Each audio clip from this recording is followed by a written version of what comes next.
राजनीतिको रहर छ भने आफैले दल खोला या राप्रपा या कुनै राजावादी दलको अध्यक्ष बनेर नेपाली जनताका बीचमा आऊ। हामी चुनौती दिन्छौँ, तिमीले जितेर आयो भने 2/3 लियो भने कार्यकारी राष्ट्रपति या प्रधानमन्त्री बन, देशको शासन हामीले मानौला। अर्को कुनै तरिकाद्वारा फेरि सत्तासीन र गद्दीसीन हुने दिवा सपना नदेखा। यो आजको जनउपस्थिति जनप्रदर्शन त्यसैको निम्ति खबरदारी हो, त्यसैको निम्ति चुनौती हो, त्यसैको निम्ति चेतावनी हो। फेरि राजनीतिक आन्दोलन प्रदर्शन सभा यो प्रकारले गर्नु पर्ला भन्ने लागेको थिएन। हामी यो कार्यक्रमद्वारा यो भ्रष्टाचार दलाल र माफियाहरूको प्रतिनिधित्व गर्ने सरकार खबरदार, छिटो भन्दा छिटो आफूलाई सच्याऊ र सुशासनको जुन अभियान थियो अगाडि बढाऊ र निरङ्कुश शासनका पक्षधर जो हिजो समाप्त भइसकेको छ नेपालमा भ्रष्टाचार तस्करी कालोबजारीलाई संस्थागत गर्ने काम गरेपछि अहिले त्यो गतिविधिले आम जनतामा निराशा र आक्रोश पैदा भएको छ। अंकुश राजतन्त्रको विरासत त नारायण हिटी हत्याकाण्ड 2058 समाप्त भएको थियो। सरकारले नयाँ छानबिनको त कुरा छोडिदिनुस्, भ्रष्टाचारीहरूमाथि कारबाही त छोडिदिनुस्। पहिलेको सरकारले अघि बढाएका फाइलहरू स्थगित हुन थाले। प्राय यस्ता निरङ्कुश राजतन्त्रात्मक व्यवस्थाको अन्त गर्ने क्रान्तिमा ती देशका राजाहरू जिलेटिनमा रेटिने गर्दछन्, परिकल्पना नगरे हुन्छ। अब त्यो युद्ध र आन्दोलनले पैदा गरेको चेतनाले हर कोही महिला दोस्रो दर्जाको नागरिक हुन जाने छैनन्, हर कोही दलित अछुत हुन जाने छैनन्, हर कोही मधेसी दोस्रो दर्जाको नागरिक हुन जाने छैनन्, हर कोही जनजाति आफ्नो पहिचान गुमाउने स्थितिमा जाने छैनन्। धन्यवाद कमरेड प्रकाण्ड। यथास्थितिवाद र प्रतिगमनका विरुद्ध समाजवादी मोर्चाद्वारा आयोजित यस वृहत जनप्रदर्शन र जनसभा कार्यक्रमका अध्यक्ष कमरेड विप्लव, कार्यक्रममा उपस्थित गणतन्त्र नेपालका नायक, नेपाल कम्युनिस्ट पार्टी माओवादी केन्द्रका अध्यक्ष तथा पूर्व प्रधानमन्त्री comrade Prachanda, Nepal communist party एकीकृत समाजवादीका अध्यक्ष तथा पूर्व प्रधानमन्त्री आदरणीय कमरेड माधव नेपाल, नेपाल समाजवादी पार्टीका अध्यक्ष तथा माननीय कमरेड महेन्द्र राय यादव लगायत समाजवादी मोर्चामा आबद्ध चारवटै पार्टीका केन्द्रीय पदाधिकारीहरू, स्थायी समितिका सदस्य लगायत विभिन्न तहका कमरेडहरू, विभिन्न क्षेत्रबाट यो प्रदर्शन र जनसभामा उपस्थित हुनुभएका आदरणीय जनसमुदायहरू, पत्रकार मित्रहरू, सुरक्षाकर्मी लगायत उपस्थित सम्पूर्ण महानुभावहरूमा हार्दिक तथा न्यानो अभिवादन। हामीलाई लागेको थियो हामीले देशमा लामो निरङ्कुश राजतन्त्रात्मक एकात्मक वंशवाद र परिवारमा आधारित शासन व्यवस्थाका विरुद्ध पटक पटकका आन्दोलनहरू, मुख्यतः 10 वर्षको महान जनयुद्ध र जनआन्दोलन, मधेस आन्दोलन लगायतका जनताका विभिन्न समुदायका आन्दोलनहरूको कुल योगबाट हामीले नेपाललाई सङ्घीय लोकतान्त्रिक गणतन्त्र नेपालको घोषणा गर्यौं र समावेशी सङ्घीय लोकतान्त्रिक गणतन्त्रको संविधान पनि बनायौं। हामीले युद्ध र आन्दोलनबाट मात्रै यो प्रक्रिया पूरा गरेको होइन, आम जनताको अभिमत लिएर पहिलो संविधान सभाको 59% प्रतिनिधिको सहमतिमा देशलाई गणतन्त्र नेपाल घोषणा गरेका हौं र पहिलो र दोस्रो गरेर संविधान सभाबाट संघीय लोकतान्त्रिक गणतन्त्र नेपाल समानुपातिक समावेशी अधिकार सहितको संविधान जारी गरेका हौं, जहाँ आम जनताले नागरिकको अधिकार, उत्पीडित महिला, दलित, मुस्लिमले विशेष अधिकार सहित समानुपातिक समावेशिताको अधिकार, जनजाति, मधेसी, पिछडिएका क्षेत्र लगायत विभिन्न उत्पीडित आदिवासी सबैले आफ्नो जनसङ्ख्याको अनुपातमा नीति निर्माण गर्ने ठाउँमा प्रतिनिधित्व र नेतृत्व सुनिश्चित गर्ने अधिकार सहितको संविधान जारी गरेका हौं र मूलभूत रूपमा त्यो संविधानको कार्यान्वयन गर्दै देश अगाडि बढेको छ। हामीलाई लागेको थियो अब देश संविधानको पूर्ण कार्यान्वयन गर्दै पर्याप्त अधिकारको अभ्यास गर्दै संघीय लोकतान्त्रिक गणतन्त्रलाई फुल फ्लेजमा कार्यान्वयन गरेर समाजवादको आधार तयार पारेर नेपाललाई वैज्ञानिक समाजवादमा विकास गरेर लिएर जानेछौँ र हामीलाई फेरि यो प्रकारले सडकमा फेरि राजनीतिक आन्दोलन, प्रदर्शन, सभा यो प्रकारले गर्नु पर्ला भन्ने लागेको थिएन।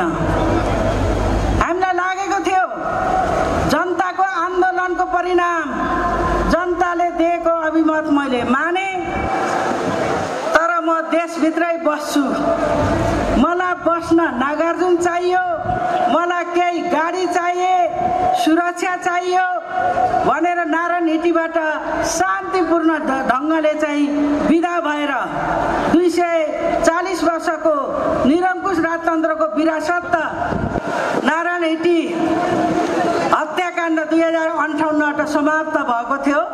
प्राविधिक हिसाबले अघि केही वर्ष अघि बढेको निरङ्कुश राजतन्त्र विदा भएको थियो। सँगसँगै यो देशमा संघीय लोकतान्त्रिक गणतन्त्रको स्थापना हुन्छ, जनता अधिकार सम्पन्न हुन्छन् भन्ने कुरामा विश्वास नभएका राजनीतिक दलहरू पनि कर्मशः जनयुद्ध र निरङ्कुश राजा ज्ञानेन्द्रको माघ 19 को कदमले सडक, जेल, भूमिगतमा पुगिसकेपछि अनि 12 बुँदे समझदारीबाट हामी 19 दिनको जनआन्दोलन आउँदै विस्तृत शान्ति सम्झौता, अन्तरिम संविधान लेख्दै नेपालमा एउटा युग परिवर्तनको क्रान्ति आन्दोलन हामीले सम्पन्न गरेका थियौँ। हामीलाई लाग्थ्यो ती शक्तिहरूले स्वीकार गरे। आज आइपुग्दा यति बेला देशमा नेकपा एमाले र नेपाली काङ्ग्रेस सहितको गठबन्धनको सरकार छ।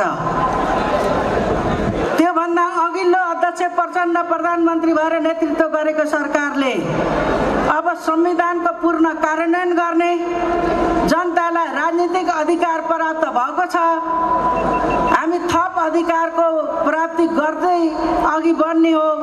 तर आर्थिक विकास र समृद्धि देशको मुख्य आवश्यकता हो। जनताले आफ्नो दैनिक जीवनमा त्यो प्रकारको समृद्धिको अनुभूति गर्नु पर्छ भन्ने मान्यताबाट सुशासन, आर्थिक समृद्धि र सामाजिक न्यायका लाई सूत्र बनाएर, नारा बनाएर, नीति बनाएर, कार्यक्रम बनाएर, आवश्यक कानुन बनाएर अघि बढ्दै गर्दा यो देशमा लामो समयबाट संस्थागत भएको भ्रष्टाचार, दलाल पुँजीपति, नोकरशाह, बिचौलिया र माफियाहरू यसरी लागे कि प्रचण्ड सरकारको नेतृत्वको सरकारले एक एक गरेर तिनीहरूका फाइल खोल्दै गर्दा, छानबिन गर्दै गर्दा, न्यायिक कारबाहीमा पुर्याउँदै गर्दा र त्यसलाई निरन्तरता दिँदै गर्दा अहिलेका सत्ताधारी नेताका आफ्ना पार्टीका नेतासम्म तानिँदै जाँदा बिचौलियाहरू र भ्रष्टाचारीहरू, माफियाहरूले हठात ढङ्गले गैर संवैधानिक र राजनीतिक प्रकारले यो अहिलेको गठबन्धन सरकार बनाउन पुगे र पुरानो सरकारले नयाँ छानबिनको त कुरा छोडिदिनुस्, भ्रष्टाचारीहरूमाथि कारबाही त छोडिदिनुस्, पहिलेको सरकारले अघि बढाएका फाइलहरू स्थगित हुन थाले। छानबिन भएर मुद्दा अघि बढ्नुपर्नेका मुद्दा महाधिवक्ताको दैनिक काम मुद्दा नलाग्ने भनेर गर्न थालिए। 60 लाखभन्दा बढी जनता आबद्ध भएको सहकारी धराशायी भएको छ।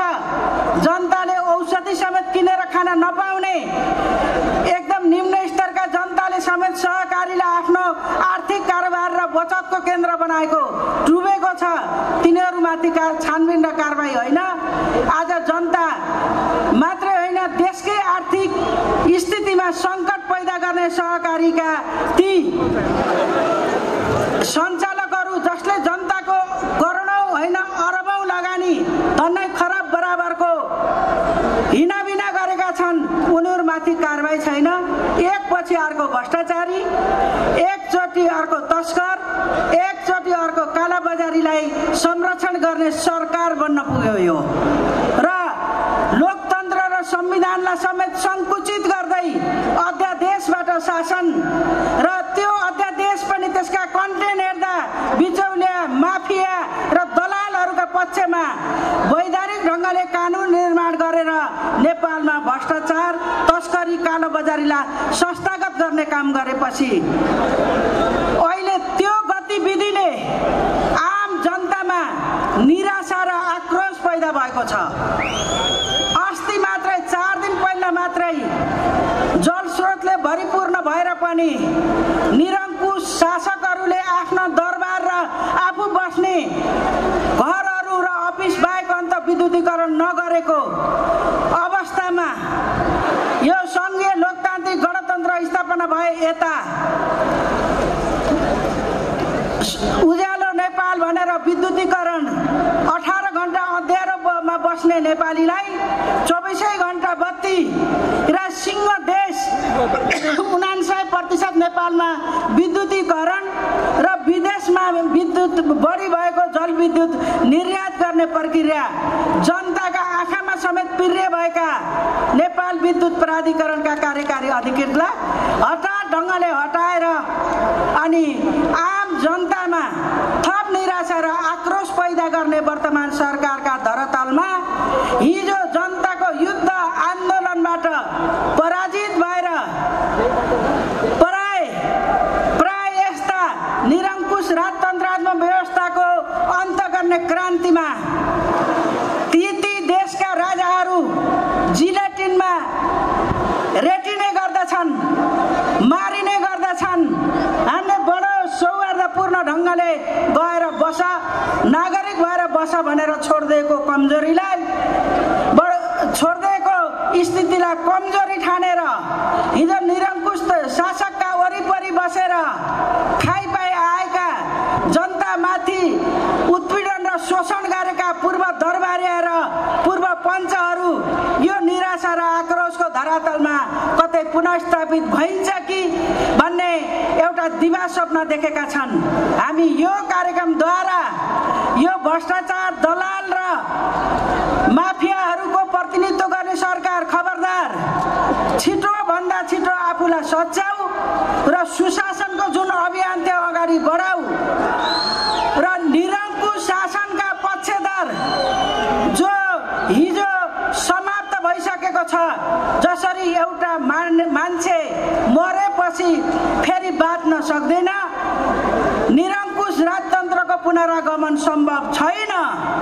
दशौं हजार शहीद, लाखौं लाख जनताको मेहनत पसिनाको कुल योगबाट नेपालका उत्पीडित वर्ग र समुदायका जनताले पराजित गरेर आफूलाई एक हकको अधिकार सम्पन्न बनाएर नागरिक र राजनीतिक, आर्थिक, सामाजिक अधिकार प्राप्त गरेका जनता फेरि रैती हुन जाने यो परिकल्पना नगरे हुन्छ। अब त्यो युद्ध र आन्दोलनले पैदा गरेको चेतनाले हर कोही महिला दोस्रो दर्जाको नागरिक हुन जाने छैनन्, हर कोही दलित अछुत हुन जाने छैनन्, हर कोही मधेसी दोस्रो दर्जाको नागरिक हुन जाने छैनन्।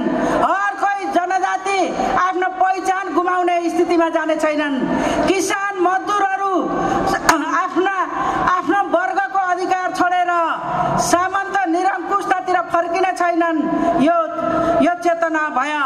त्यसैले हामी यति बेला यो वातावरण सिर्जना गर्ने भ्रष्टाचारीको संरक्षक, माफियाको संरक्षक, अहिले मन्त्रालयहरू माफियाले चलाउँछन्। मन्त्रीहरू विभाग चलाउन जान्छन्, विभागहरूमा कार्यालय खोल्न जान्छन्।